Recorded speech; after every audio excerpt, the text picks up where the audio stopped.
It's great to see so many people here again. It's another sellout, or should have been a sellout. It's very close.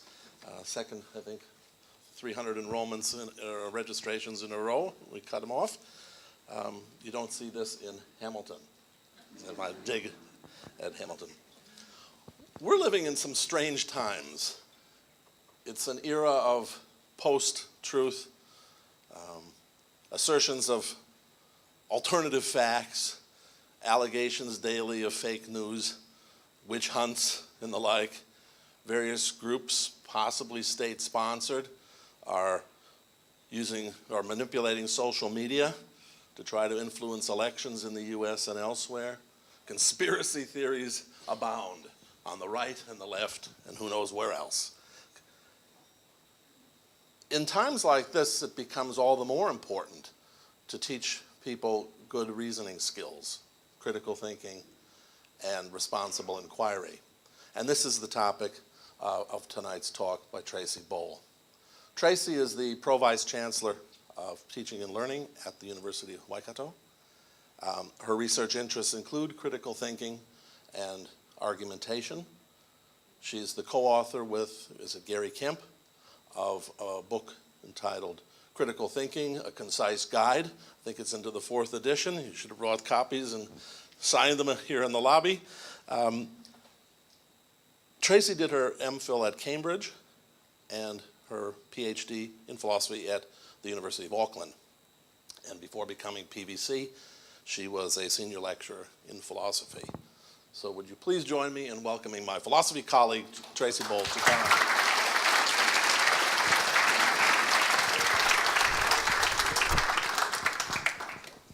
Good evening, and can I echo Ken in thanking you all for coming out on a Monday evening. I hope that I'll make it worth your while, or if I don't, at least the scones will have done. So I want to confront this topic from the point of view of an educator and from the point of view of someone who claims at least to be a bit of a specialist in critical thinking, in reasoning and in argumentation. And as Ken has sort of already foreshadowed, we're living at a time that provides us, or public debate provides us with plenty of material as people interested in reasoning and critical thinking and argument. So it provides us with plenty of material and plenty of very meaty examples when we give talks like this or work with students. But it can also send you into despair a little bit from time to time. And so there are always plenty of, each week there are new moments that send us into despair. And here was one very recently, and this one is especially for Ken. Because he was, oh, look, Phil, it's not going to work. Phil in the corner, he's my tech man. That you would have, that you guys have not delayed the interviewing, delayed the negotiations. Yeah, yes, each time by 3 or 4 days so we could write a letter in response. They have taken 2 to 3 weeks to get back to us. So what I have to tell you is, look, I'm not going to be rushed into having him testify so that he gets trapped into perjury.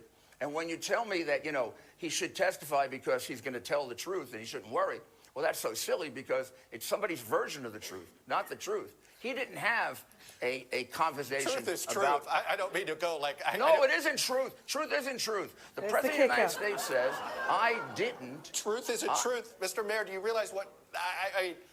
No. This is going to become a bad meme. Don't do this to me. Don't do truth isn't truth to me. Donald Trump says, I didn't talk about Flynn with Comey. Comey says, you did talk about it. So tell me what the truth is. Don McGahn might If know. you're such a genius, Don McGahn doesn't know. If that's the situation, okay. They have 2 pieces of evidence. Trump says, I didn't tell him, and the other guy says that he did say it. Which is the truth?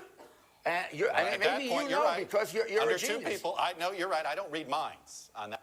So that one, there's Rudy Giuliani, I should have said that at the beginning, and truth isn't truth. So then, but then I noticed a bit earlier in the year, around the time that US universities in particular had big graduation ceremonies, what they call commencement ceremonies. And they will invite usually incredibly famous people, to give the commencement speech. And through those, there was a theme. And I saw, actually in an article, I saw it and found it in Time magazine, and there was a theme, and there were examples of at least a dozen speeches where there was this emphasis on returning to values of truth and to the importance of facts. And so here's a couple of those to uplift us and take us back to the importance of truth. And this is Rex Tillerson, who was until relatively recently Trump's Secretary of State.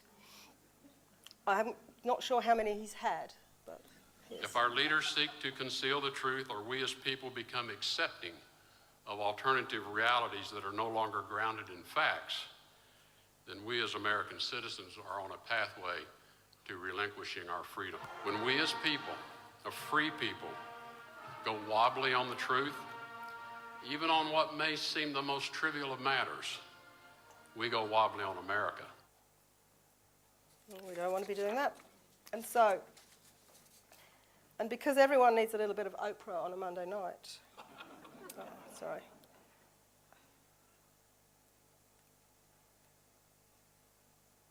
You can't go anywhere. You can't stand in line at Starbucks. You can't go to a party. You can't go to any place without, everywhere you turn, people are talking about how bad things are, how terrible it is.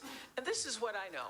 The problem is everybody is meeting hysteria with more hysteria. And then we just are all becoming hysterical. And it's getting worse.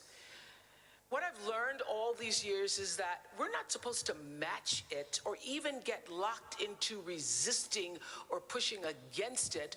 We're supposed to see this moment in time for what it is.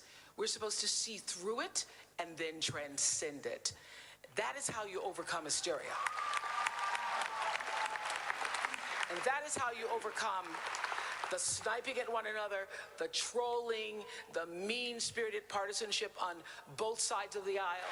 You make the choice every day, every single day, to exemplify honesty, because the truth, let me tell you something about the truth. The truth exonerates and it convicts. It disinfects and it galvanizes.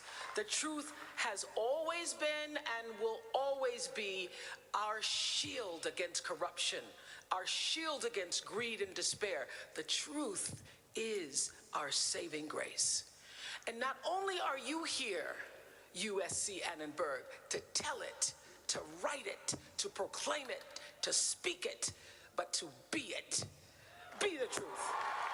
Be the truth. So, when you may have seen in the publicity, some of the publicity materials for this talk, a quote which comes from President Obama. If we're not serious about facts and what's true and what's not, if we can't discriminate between serious arguments and propaganda, then we have problems. And way back in 1951, in her The Origins of Totalitarianism, Hannah Arendt, the German philosopher, already started to identify, was identifying the consequences of not paying heed to the importance of the truth and keeping to the facts. The ideal subject of totalitarian rule is not the convinced Nazi or the convinced communist, but people for whom the distinction between fact and fiction and the distinction between true and false no longer exist. And even more recently, so I just read, just last week, there were 37 deaths in Europe in the first 6 months of this year from measles. There were 41,000 cases of measles in the first 6 months of this year in Europe. And that's against 38 deaths in the whole of last year.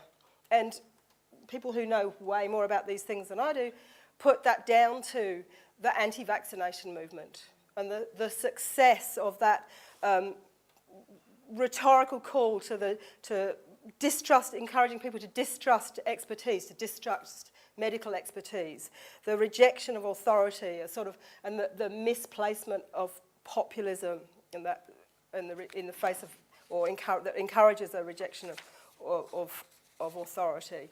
So some very immediate and consequences with life and death consequences that we're seeing in parts of the world where you would expect that measles had been more or less eradicated. So that's by way to sort of get us going, to warm us up and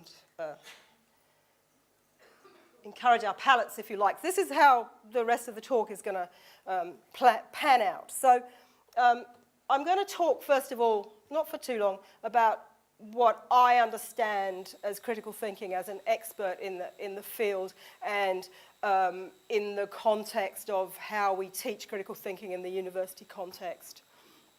Then I'm going to talk some more about the challenges to good critical thinking posed by the current state of public debate. And then I'm going to talk about two problems that we actually discuss in the research around critical thinking, but very, very closely tied to the way that we teach critical thinking. So what's called the problem of transfer, and I'll explain what that is shortly, and the problem of beliefs that we hold very deeply. And then I'll, in sort of like, it's not really the second half, maybe the sort of last third of the talk, I'm going to make some suggestions about how we might adapt the way that we teach critical thinking and the way that we talk about critical thinking. In fact, if you like, the way that we think of what truly critical thinking is, to better confront this era of post-truth that we find ourselves in. So I'm going to talk about what it is to become a responsible inquirer and how we might encourage responsible inquiry in the acquisition of the right sorts of habits. And I'm going to talk a little bit, only a little bit, about how we might try better to take emotion into account, recognising that a lot of the responses that we see people making within public debate are emotional responses. And I've thrown in that word there. It's a very trendy word for researchers, affective. So you might hear that word, affective responses. For all intents and purposes, we're talking about emotional responses. So you're going to see a series of, I'm going to keep using slides, and mostly they're summaries of what I'm saying. So I'm not going to read them out. That would be a waste of your time. We'd just hand out copies of the slides. So I'm going to elaborate quite a lot on what's on the slides. So I've been, Ken sort of already covered a bit of this, but I've got a pretty picture that he didn't have. So I've been teaching and researching critical thinking for 21 years now. Now, don't start trying to work out how old I am. I'm sensitive like everybody else, so that kind of thing. But I am with Gary Kemp, co-author of 4 editions of this book, with a fifth edition on the way. And a 5th edition on the way in a month's time, with not very many words written. But one of the things that I think we're really prompted to do is to think about how we adapt that textbook, how that textbook needs to evolve to take account of its role in guiding its readers, and indeed the people who teach from it, through where we're at now in this time of post-truth and alt facts and fake news, or allegations of fake news. So we should probably move on to my explaining what I mean by critical thinking and what we mean then in the context of educating people in critical thinking in that university context. So, excuse me, sorry. Certainly being critical, but being critical within a particular framework, a framework of principles and concepts that have their origin in formal logic. And so it's more than being able to take a critical standpoint. So I think sometimes when we hear that phrase critical thinking, then in a very general sense and in a very round sense, it sounds like it's being able to criticise things. But it's more than that. These are principles and concepts that tell us or set out a framework for what an argument is, and whether or not it's, more importantly, whether or not it's a good argument. What do we mean by argument? A claim. So we argue for something, and what we argue for is a claim that something is the case, or something should be believed, or something should be done. And the other part of that argument, so that's what we're claiming, and the other part of it are reasons that we give for believing that thing, or doing that thing, or that something is the case. So another way of thinking about reasons in the context of argument is that they're evidence. So evidence for why we should do something, believe something, so on. And a good argument is one that gives the right reasons. And cutting a whole book short, the right reasons are ones that are relevant. All of the reasons will give us, if you like, the full story of why something should be done or believed or is the case. And they give a complete justification.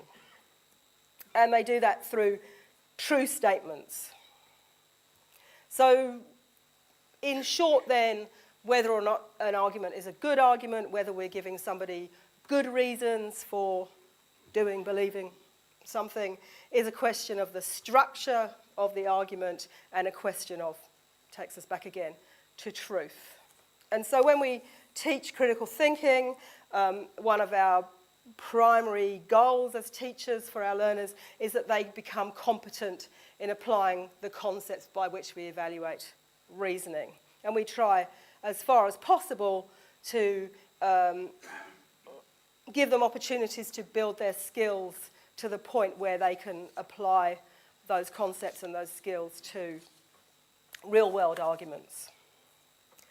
So it looks then, on the face of it, as though we would be equipping our learners in critical thinking to deal with the current moment. But I think that the present presents, that was a bit clumsy, wasn't it? Right? Presents us, it was not an intended pun by any means, with some particular challenges. It looks as though critical thinking would be a very powerful tool for combating post-truth, denial of facts, alt-facts, Donald Trump's claims of all caps, fake news, exclamation mark, exclamation mark. That's his Twitter handle, by the way, in case you aren't following him and would like to. But social media in particular, and I'm thinking of social media insofar as it provides a medium or media for public debate and for public exchange, makes that more difficult. Before social media, we expressed opinions through those sort of traditional media, through newspapers, through radio, even through radio talk show, through the television and so on. It's clear in those contexts that when opinions are being expressed, that they were being expressed as opinions and not as fact. And the audience for them was more limited. Their shelf life was shorter, so you might have an opinion piece in a newspaper, but tomorrow it was around your fish and chips or in the bottom of your dog box or whatever. Now it's much easier to be offensive or insulting and get away with it. Previously, opinion was moderated by editors of newspapers or by the producers and hosts of talkback radio shows. Where there is moderation on social media, it tends to be much more of a light touch, and you'll have seen sort of controversies about whether certain kinds of language and discourse are moderated effectively or properly. I've said that critical thinking is a matter of true beliefs or how we reach true beliefs on the basis of examining them against the evidence. But social media provides us with this echo chamber. We choose our sources of information and sources of current affairs. We choose who to follow on Twitter, who our friends are on Facebook. Well, I don't. I'm not actually on Facebook, but I do it by proxy. My son's on Facebook, so he can find my friends' baby photos for me, that kind of thing. Facebook, watch Reddit, which Reddit subgroups to join, and so on. And my own echo chamber, I'm just the same as everybody else. My own echo chamber rings daily with a clamour of tweets from The Guardian and The New York Times, headlines about the disasters of Brexit, Trump's latest sackings, his latest legal tussles, about climate change, about poisonings allegedly perpetrated by Russians, and so on. And the myriad other ways in which the world is apparently going to hell in a handcart. So within the echo chamber then, our own opinions tend to be reinforced. We get a false impression of consensus on what are actually can be quite controversial views. So we confront this problem of quality of discourse and quality in terms of how accurate and how factual the claims that are made within that discourse are. But there's also a question of quantity. There are so many more sources of opinion now and of news and current affairs. It appears much faster, it's much harder to fact check, it's much harder to rebut it. And of course, if you don't like what's in the mainstream media, then you can use social media to counteract it. So I don't know if any of you have been following the sort of very now rather long-running situation in the UK and the leader of the UK the leader of the Labour Party in the UK, Jeremy Corbyn, and claims of anti-Semitism in the Labour Party. Judith Collins, locally, Judith Collins is quite a good example of someone who tries, at least sometimes successfully, to use social media to try and switch the dialogue in a different direction, to try and sort of the direction that the day's kind of news coverage is taking. And of course, Donald Trump is somebody who uses social media keenly, vigorously, you might say. So I want to ask the question, well, what's to be done? And I emphasise that I ask this question as an educator. So this is a question for me. And it's a question that I've been preoccupied with, well, I guess for a really long time, because that's why I'm sort of in this business, but it became particularly acute on the morning after the Brexit vote. And you can probably tell from my accent that a long time ago I did come over here from that sort of part of the world. And I was visiting Germany at the time. And on the day of the referendum, I'd been at dinner with some friends and I'd reassured our German friends that although the opinion polls predicted a close result on the basis of what I'd been reading, of course, what I'd been reading comfortably ensconced in my echo chamber. My wishful thinking, in fact, as it turned out to be, that a pro-Leave result seemed unlikely. So next day when the result was clear, most Germans simply couldn't comprehend how things could have ended up this way. That the British could elect to abandon what the Germans see as the European project and retreat into what was seen as Little Englander isolation. It seemed beyond the realms of reason. And so as someone who teaches and writes about reason and argument, I had to start asking myself what kind of response, what kind of effective interventions, critical thinking in particular, education more generally, could make or should make in response to these sorts of events. And of course, as it turned out, that was to become not the first of the shocking events of 2016 on the political front. So, on the face of it, then critical thinking is even more, the importance of critical thinking becomes even more acute. And one of the things that's quite positive is that critical thinking is increasingly recognised as important and valuable by employers, by those of us in universities who design curricula for our students. We'll talk about this as one of the graduate attributes, one of the sort of sets of skills and knowledge that all of our graduates of our degrees will have. So it's increasingly recognised as what's often termed a soft skill, and something that's can be key to our graduates' employability. But is the standard approach to teaching critical thinking, to educating people to become critical thinkers, is it adequate to the challenge that we find ourselves in 2018? And it's compelling to think it is. And here's some people, Bowell and Kemp. And they wrote, it was only 2015, it's a good reflection of the importance of the skills that you're developing, that those in power sometimes fear the effects of those who can think critically about moral, social, economic and political issues. The ability to think critically, then, is essential if one is to function properly in one's role as a citizen. Yep, all well and good. But it's actually, I think, more challenging and complex than the standard textbooks and courses might lead us to believe.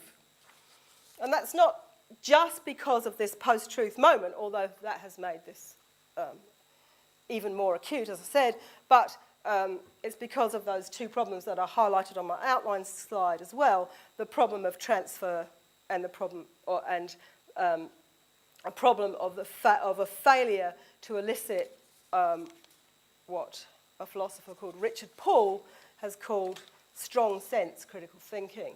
So let me tell you a little bit about strong sense critical thinking and why I think it's important that we adapt our ways of teaching to try and, with the goal of helping people to develop the ability to be able to think critically in this strong sense. So Paul is using this term strong sense to describe a level of criticality at which a person is able to apply the processes and the principles of argumentation to their own beliefs and commitments, particularly towards those beliefs that are deeply held. And shortly I'll talk a little bit more about what deeply held beliefs are and some examples of deeply held beliefs. So to remove any, and in doing so, remove any bias towards their own beliefs. So if you like, turning critical thinking in on yourself. And taking critical thinking to this level is important if it is to become a genuine life skill and to equip us to participate in our communities that we hope and we tell our students it will. If it's properly to become an aspect of our ability to reason practically, to reason our way to decisions about how we should act. So a few years ago, with some colleagues, I was involved in some research where we actually interviewed some students who had taken our critical thinking course. And it was already my experience as a critical thinking teacher that it's actually quite difficult to bring students to a place where they are able and willing to reflect critically on their own beliefs. And so that's partly a question of whether learners properly acquire the concepts and the skills, but it's also a question of motivation. And it's also partly a question of their understanding and expectation of themselves as learners, how far they're prepared to push themselves and to push themselves beyond that experience just in the classroom. So we undertook this research project to sort of see to what extent almost this suspicion was borne out in reality. And so we interviewed students who'd taken our course, our one-semester course, and we interviewed them about the extent to which their thinking had become more critical having completed the course. So we're asking them about to the extent they think their thinking's become more critical. And we also asked them about the extent to which their reflection on their own deeply held beliefs had become more critical. We explored that by setting up conversations with the interviewer where they were encouraged to use their critical thinking skills to reflect on and defend some or other belief that they held deeply, a belief that they would be very loath to give up or to have challenged. And we recorded all of these interactions and we transcribed them so we could go back and look at them very carefully when we finished conducting all of the interviews. And what we saw was that overwhelmingly the people we interviewed thought that they'd become more critical. So that they thought that had a good effect on them, this course that they'd done. Yet when we actually started working with them and conversing with them, very few were able or indeed willing to reflect properly, critically on their own beliefs. And they tended to, if they could be moved to defend those beliefs, they tended to do so in ways that amounted to using bad arguments. So as you can imagine, that engendered quite a deep uneasiness for me. I felt an unease that the course and indeed the textbook didn't appear to be successful in enabling most students to develop this aspect of practical reasoning. But more deeply, there was an unease that the expectation that transforming deeply held beliefs, and I promise I will get on to thinking about what those are, might be achieved via standard critical thinking methods and approaches. That was somehow a bit unreasonable on our part, but also somewhat naive. Now, several participants that we interviewed talked about beliefs that they had, one phrase was, imbibed with their mother's milk. beliefs that formed part of the framework from within which they thought about and sought to understand the world, part of the ethos with which they engaged with the world and with others. So you start to see the role that some of these beliefs were playing in people's lives and thinking, and that's something that, that we gained from them, and it's something that I'm going to come back to shortly, but I want to talk first about what we think, what a deeply held belief might be, what sorts of things we might have deeply held beliefs about. And you'll see just on there, the transfer gap. That's a phrase that we use in the business, if you like, to talk about this problem that we see where the skills sort of remain in the classroom. That we don't seem to be successful in educators in making that, giving students enough to be able to make that transfer from a classroom into the rest of their lives, and that's what we were seeing through those participants. So, what sorts of things? And you're probably already sort of getting some ideas about what sort of candidates there are for deeply held beliefs. But I think it can be a very, very broad range, and there's no fixed definition of a deeply held belief. There's no fixed criteria for a belief being deeply held. They're acquired in various ways, and their contents can be diverse. So here are some candidates. Some of these might surprise you. Oh, sorry, that's the wrong way. So the building's not about to fall down. Now, I have to be a bit careful, actually, where I am in New Zealand when I do that.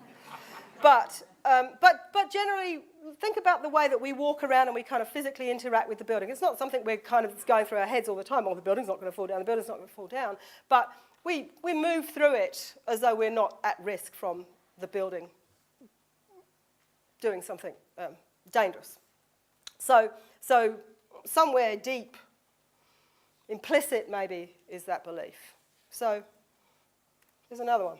This one's actually kind of famous in philosophical literature. So here's a hand. Again, not something we're kind of appealing to all the time, not something that is front of mind, unless I do that, now it is. And we can think of strange situations where a belief like that might be front of mind, but perhaps it's there, deeply held in some way. So here are some of these more the sort of thing that you might expect in the context of what I'm talking about today. So here's women are equal to men in all respects. Immigration is a threat to our way of life. Human activity is not a principal cause of climate change. No one knows if vaccines are really safe, going back to those anti-vaxxers. The left is soft in terrorism. Conservatives are heartless and don't care about social inequality. So there's some sort of things that you might see flying around in public debate. But you can see they're quite diverse, and they're often held and defended passionately or held and defended dogmatically. They may play a fundamental role in the way we represent the world to ourselves. They form part of a sort of a framework within which other thoughts and claims take place and appear and occur, and they're part of the ways that we are in the world with others, and they influence our social and political actions. And we're often emotionally attached to our deeply held beliefs, as some of that quote that I told you from our participants. It might be because of the way that they've been acquired and reinforced via our upbringing, and by people who are influential in our lives, by our parents and family members, by teachers, by religious and cultural leaders, or our social and professional peers, or because they've been formed on the basis of our own lived experiences and experiences that serve consistently to reinforce them. And you can see, from the candidates that I've got up there, you can see how some of those fit some of these sort of brief narratives about how we might have acquired these beliefs. So they're part of the framework that for a lot of our cognitive and our emotional development. And we often feel that invested in those beliefs such that they're kind of almost part of our identity. So whilst there's no single definition of what a deeply held belief is, you can see that they have in common a role that they play in our lives and in our thinking.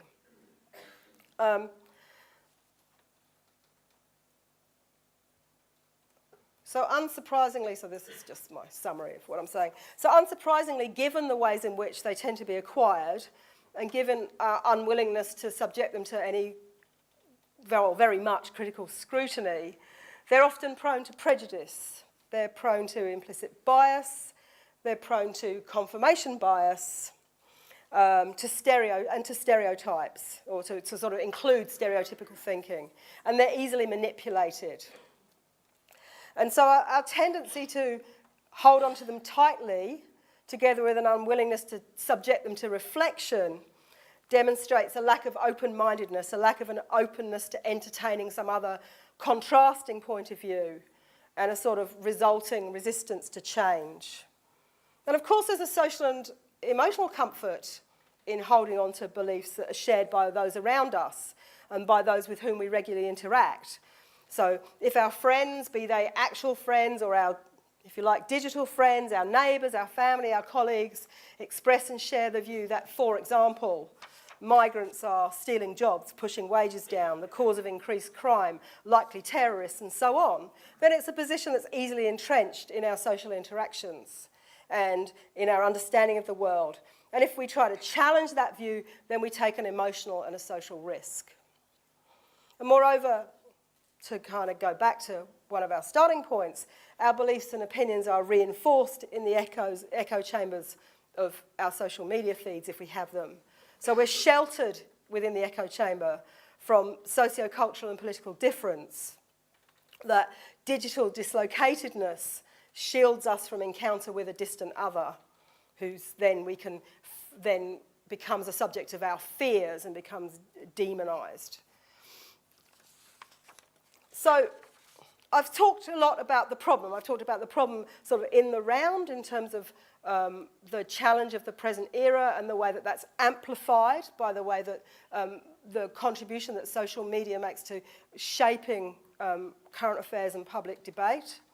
And indeed, I mean, when I talk about public debate, I am also kind of talking about that sort of within social media kind of chat groups, Facebook, Reddit groups, that kind of thing, that sort of debate that shades across the public and the private, so which is another sort of distinction that maybe is getting blurred in the current situation. So I've talked about that, and then I've talked about the problem of transfer, which is a problem of our own critical thinking teaching approaches maybe, and that is not just an experience that we had, but is kind of quite well documented in the literature about teaching critical thinking. And then I've talked about deeply held beliefs and what can make them deeply held and the emotional attachment that we have to them. So having poured out to you all of these problems and my sort of angst about that, here's some ideas about a way forward. So what we might improve and do better to try and equip ourselves better in this particular era. So I'll start on that with a passage from a Canadian philosopher, Lorraine Code. And she's talking about what it is to be a responsible knower. She uses this term intellectually virtuous, but I'm going to translate that for you as being a responsible knower, so, or a responsible inquirer. So the intellectually virtuous person, she writes, is one who finds value in knowing and understanding how things really are. They resist the temptation to live with partial explanations where fuller ones are attainable. So they want the full picture. They resist the temptation to live in fantasy or in a world of dreams or illusion, considering it better to know, despite the tempting comfort and complacency, the life of fantasy or illusion, or well tinged with fantasy or illusion, can offer. So it's also partly about avoiding self-delusion. So I think one of the things that Code captures here, and one of the reasons that I use it to kind of want to use it to kick off this last section of the talk, is that she captures the motivational elements of what it is to be a good and effective inquirer. It's not just a matter of acquiring the skills of inquiry and learning the concepts and being able to apply them well, but of being motivated to do so and being motivated to seek knowledge and understanding. So, and there's actually, I'm sure some of you are spotting it here, there's quite an Aristotelian flavour of this, of what it is in the round to live a good life, in that sense of a good life where you contribute to your own flourishing, but also to the flourishing of the whole society and of your entire community. And so, again, the sort of Socratic, if you like, notion of what it is to live a good life, to what it is to be happy. So I'm going to break this down a bit using some terms that we see within the work that we do on inquiry, but also in the work that some people are doing in theory of knowledge, which in the business of philosophy we call epistemology, but you don't need to, I'll just put the jargon out there. So, but okay, so here are some habits of good inquiry that we call in the literature reliabilist, and I don't think it's really necessary to explain that, but in a private Q&A we might do that, probably not in the public one. So to be a good knower then, you have good perceptual abilities, or to be a good inquirer, sorry, you're good at introspection, your memory works well, and those of you who are at the previous talk will have some insights into how memory works and how memory doesn't work. Your observational skills are strong, and you have the ability to reason deductively and inductively. So these are all, you'll have probably noticed, these are all cognitive and perceptual abilities. They're, if you like, natural abilities, but it's possible to develop them and to improve them. And arguably, with respect to teaching good reasoning, that's what the principal goal is, to get people getting all of this working well together and then sort of supporting their deductive and inductive reasoning. But more crucially for what I'm suggesting, and I think much more interestingly, are these other habits. So, the ability to recognise the salient facts and properly weigh them up as evidence. And we can see how that's relevant to what I explained good argument was. Sensitivity to detail. Open-mindedness, the ability to be open to points of view that contrast, that might be the direct opposite of those that you maybe hold very deeply, and to be willing also to give up your own deeply held views in the face of evidence against them. Fairness. Humility, but epistemic humility. So I said that we call theory of knowledge epistemology. So when we say that something's epistemic, it's just to do with knowledge. So this is being humble, but as a knower in the context of inquiry. So it might be, again, it's sort of linked to that preparedness to offer up, but then relinquish your own opinions and views or beliefs, but also a willingness to inquire of and from and learn from anybody. So as a teacher, you might display epistemic humility through your willingness to learn from your students, for example. So you're sort of overcoming the teacher-student hierarchy and showing humility. So really, I mean, humility, but in that context of inquiry. Okay. Perseverance, diligence, care and thoroughness. The ability to recognise reliable authority, so something we see missing, say, in the case of the anti-vaccination movement. Intellectual candour, so intellectual honesty and openness, intellectual courage, autonomy as an inquirer or knower, creativity and inventiveness. And these kind of habits, they sort of regulate the use of our cognitive habits. They constrain communicative exchange. They help us to treat others properly within the course of debate and exchange, to take proper account of the contributions that we all make to inquiry, to take proper account of each other's opinions and beliefs. But in order to acquire these habits properly, we need to practice, and practice requires motivation. And I think that the transfer gap is in part a lack of motivation, of being able to be bothered to engage properly with an argument, especially if it's complex or poorly expressed or delivered in certain just not very pleasant tones.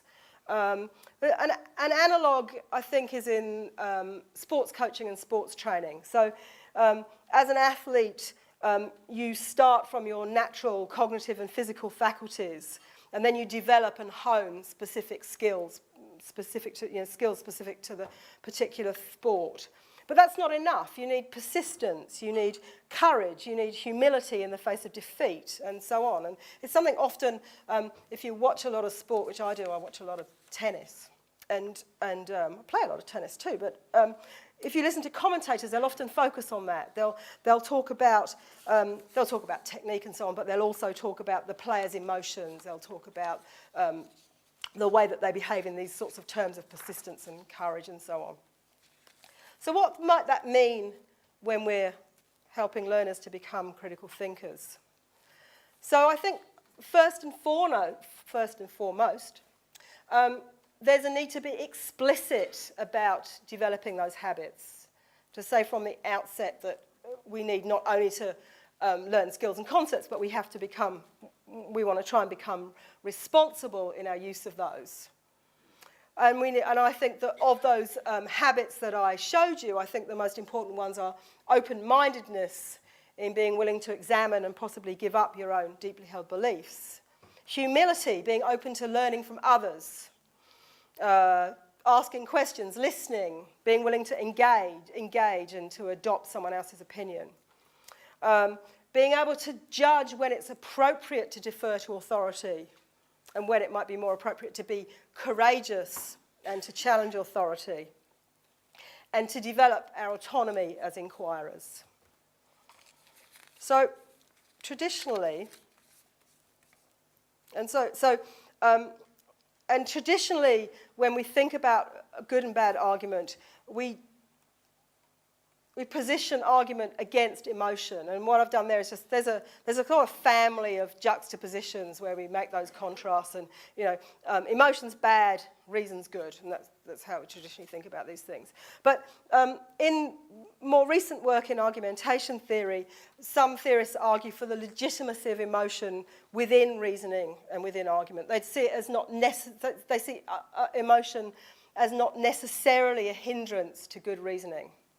So fear and anger, for example, might undermine good reasoning, and we see that a lot. So in the immigration case that I was sort of throwing out there, those deeply held beliefs that someone might have about immigrants, then that fear might seem to undermine good reasoning. But on the other, fear and anger might be quite reasonable responses to some situation and might therefore be able to have an effective role in good practical reasoning. For example, indignation, sort of righteous anger, can often be a quite rational response to situations of injustice. And it might trigger, so that first sort of emotional response then might trigger appropriate reactions, and they might trigger appropriate changes to the way that we think about the world and about the sorts of actions that we need to take. And some work in choice, and also some work in choice theory, so outside of philosophy, but in psychology, suggests that emotion has an increasingly significant role in decision-making the more significant a decision is in the scheme of our lives and the ways of living. So it's certainly important, I think, when we think about good inquiry, good decision-making, that we are making space for emotion and recognising when people's reactions are emotional reactions and how we can sort of leverage off of those.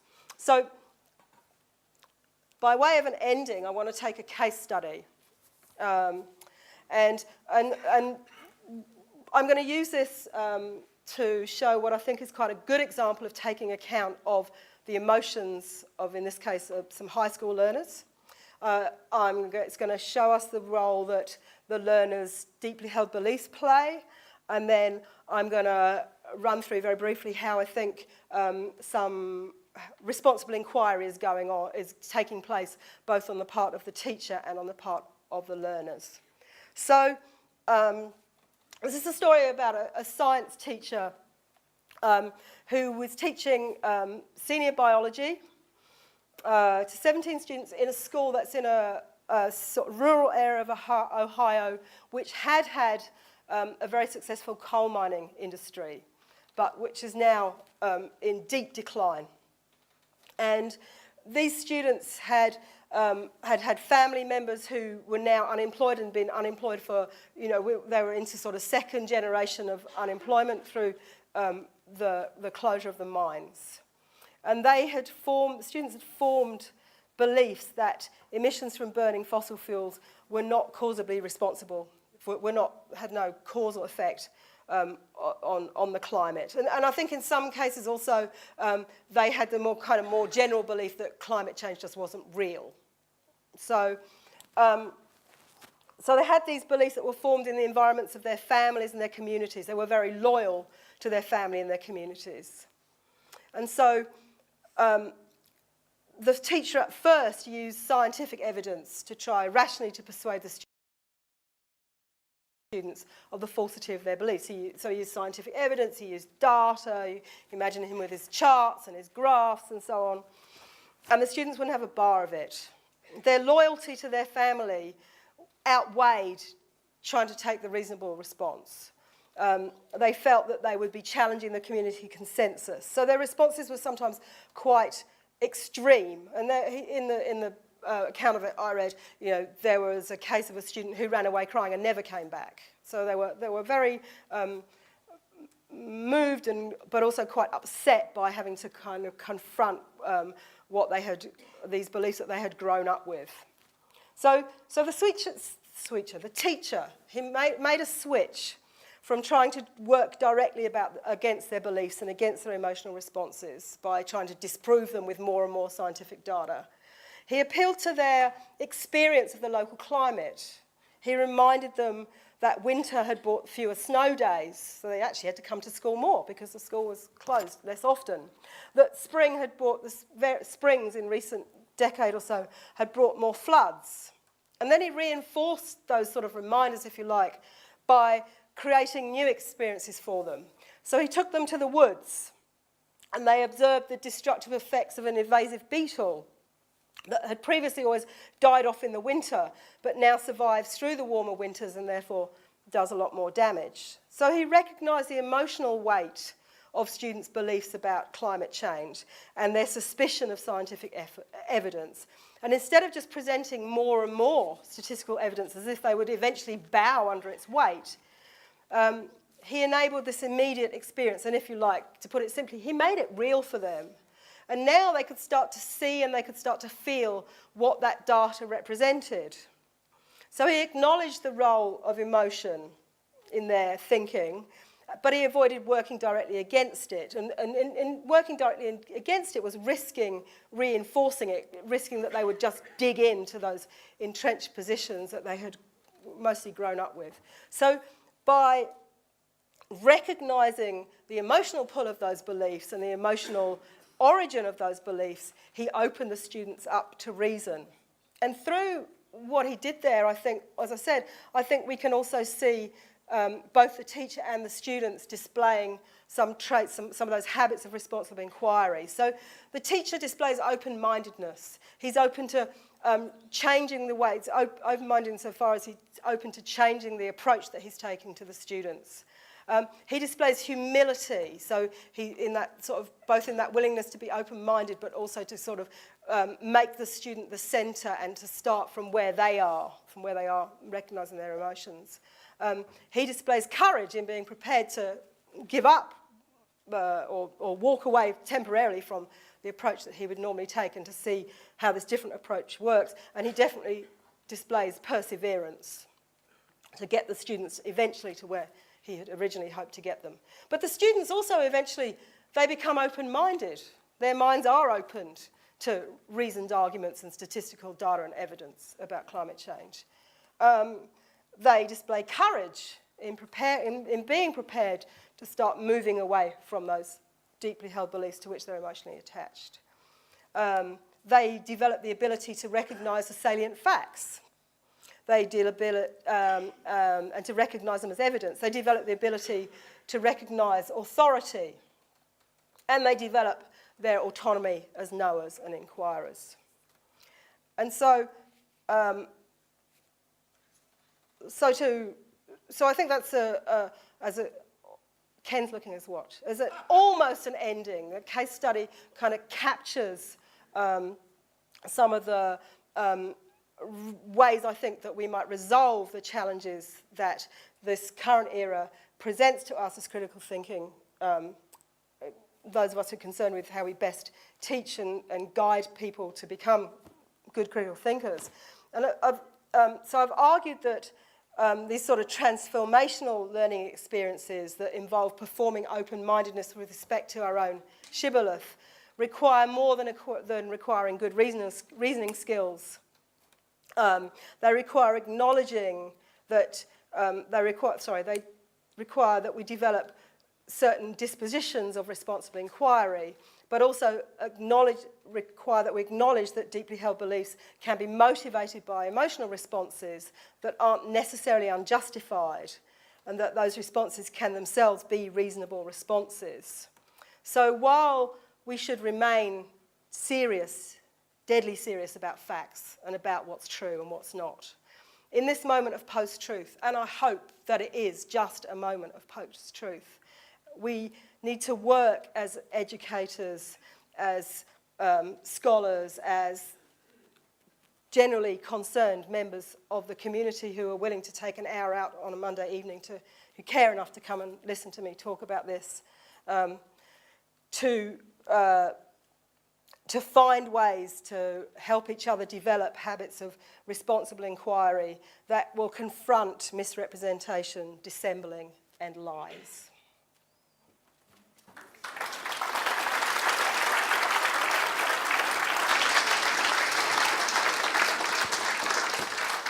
Thanks for that. We've got about 15 minutes or so for questions, so we'll open up to the floor, and we've got a mic to run around.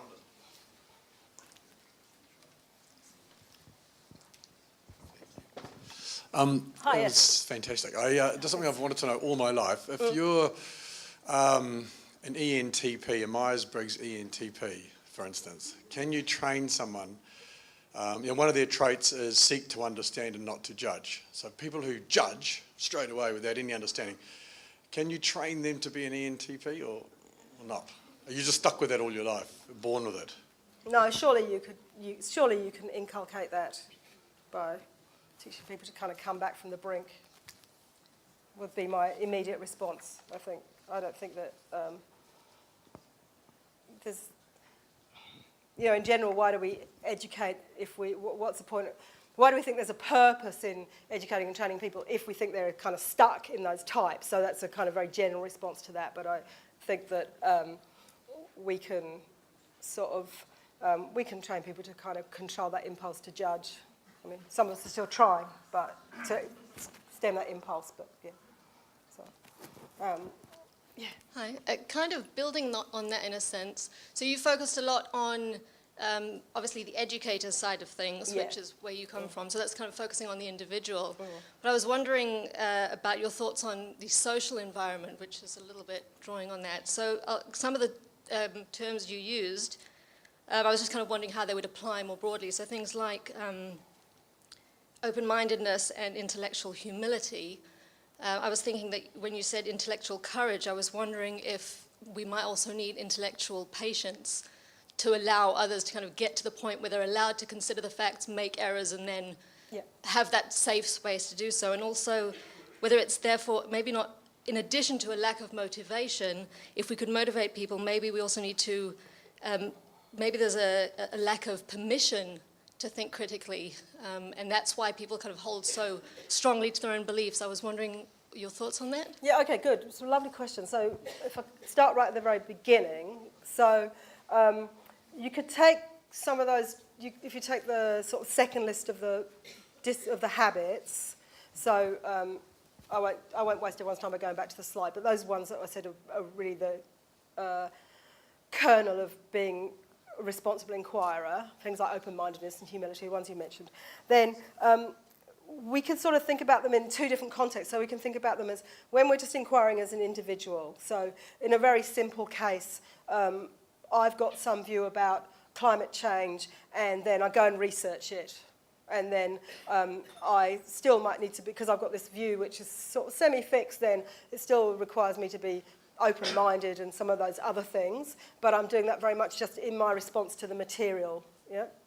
And then there's a situation where we're as a community or as a group inquiring, and then it becomes, then those traits become not just about my relationship, say, to the data or to the evidence, but they become about my relationship to all of those people that I'm inquiring with. And so they become not just ways of regulating my cognitive abilities, but they become ways of regulating my communication and my relationships with them as well. So I think you're absolutely right. And on that score, and then the last part of the question was about giving ourselves permission to be critical, sort of as a society. And I think that we can maybe connect that back to something I said at the very beginning about what I don't mean by critical thinking, which is just sort of simply being critical for the sake of it. So I think there can be something of a sort of collective fear of being critical, being quick to judge, and then that becomes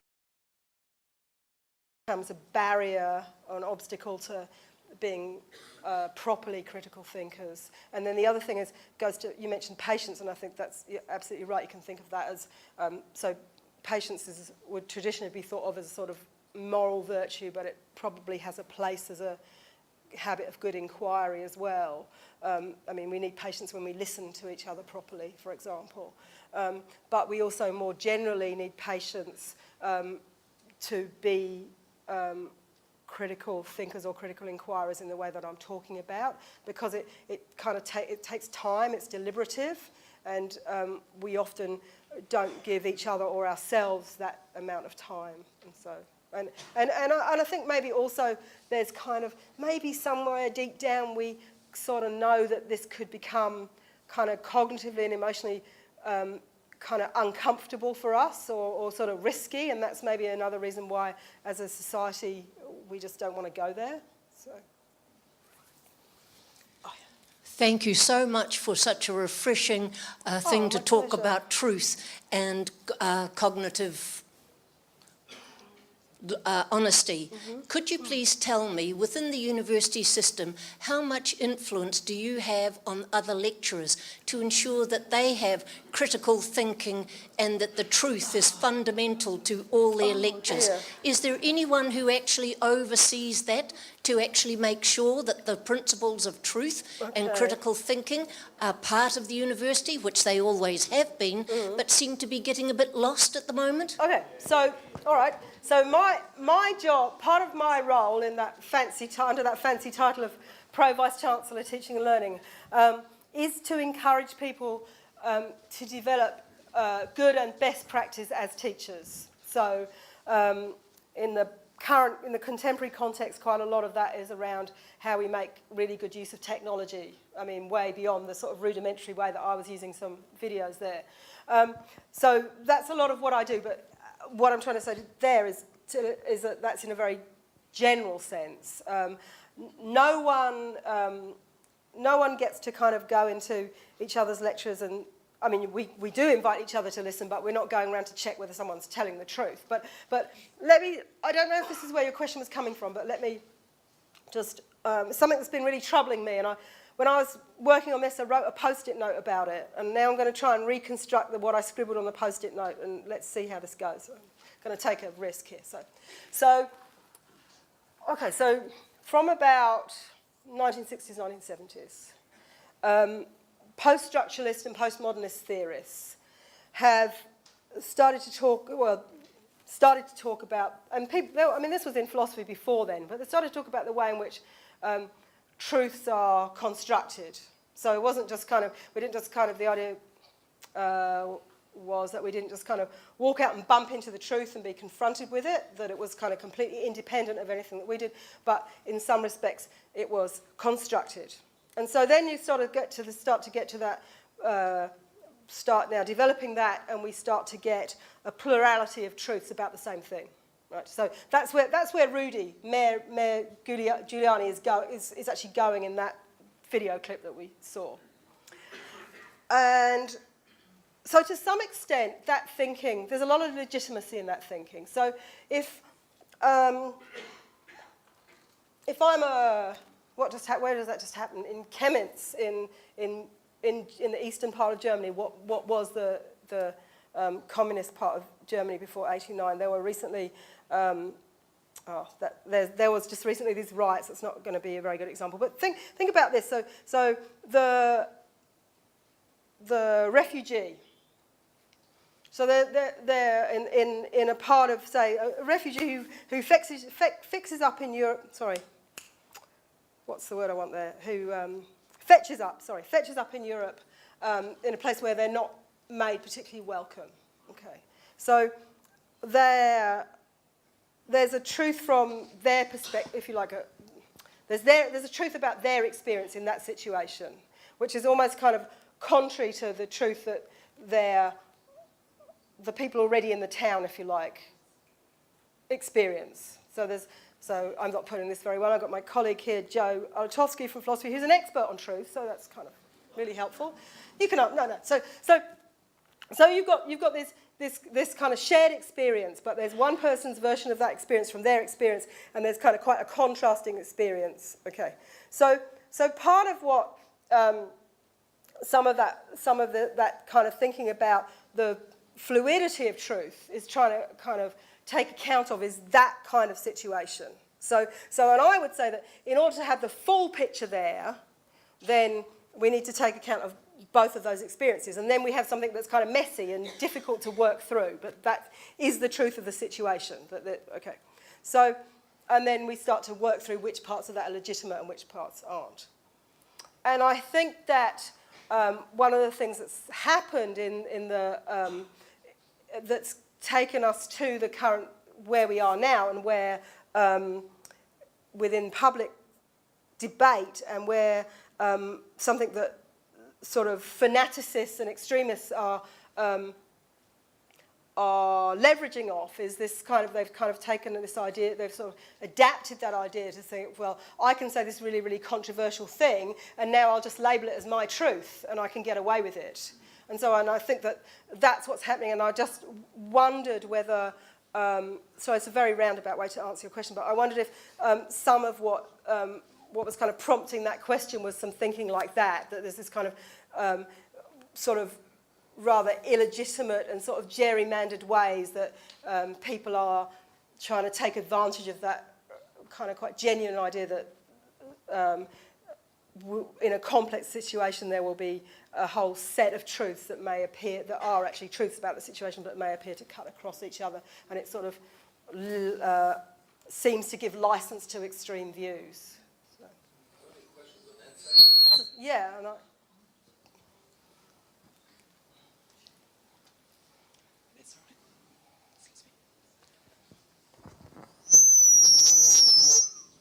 Hello, sorry, speaker. Sorry,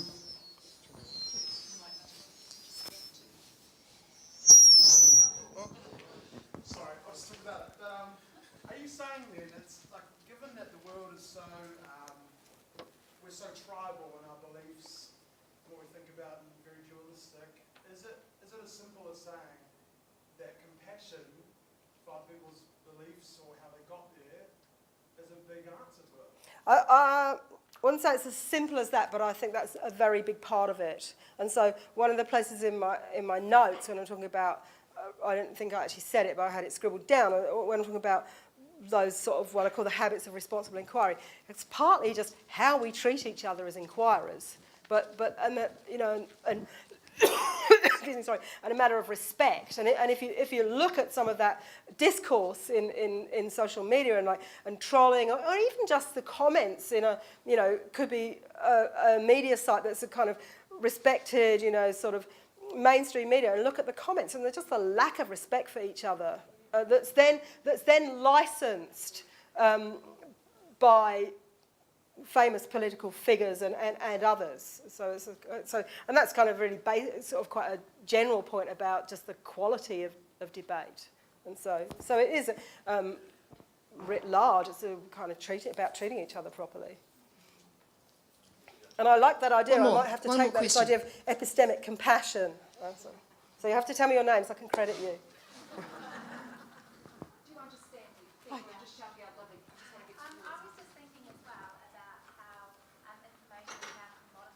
Yeah. Presented as rational and objective, but they do reflect certain bias. So even when you're trying to be a responsible knower, and you think that you're looking for facts and rational information, it's really difficult Yeah, indeed. And another whole part of this, which I didn't really talk about, is people learning, it's just kind of people helping people to develop an awareness and being able to steer their way through that, to sort of navigate and negotiate their way through that sort of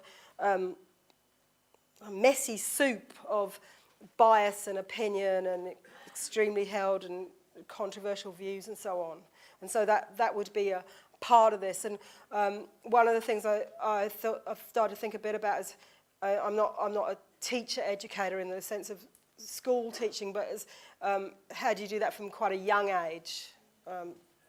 Teach that sort of navigation, and it's about developing an awareness of what's going on in those debates as well, and the ways that people communicate. Okay, well, this kind of wraps up the evening. Tracy will be here for about 10-15 minutes. Yep. If you want to come and ask questions before we have to take off. Joanna wants to say something a bit about some of the next upcoming lectures, but first, join me in thanking Tracy.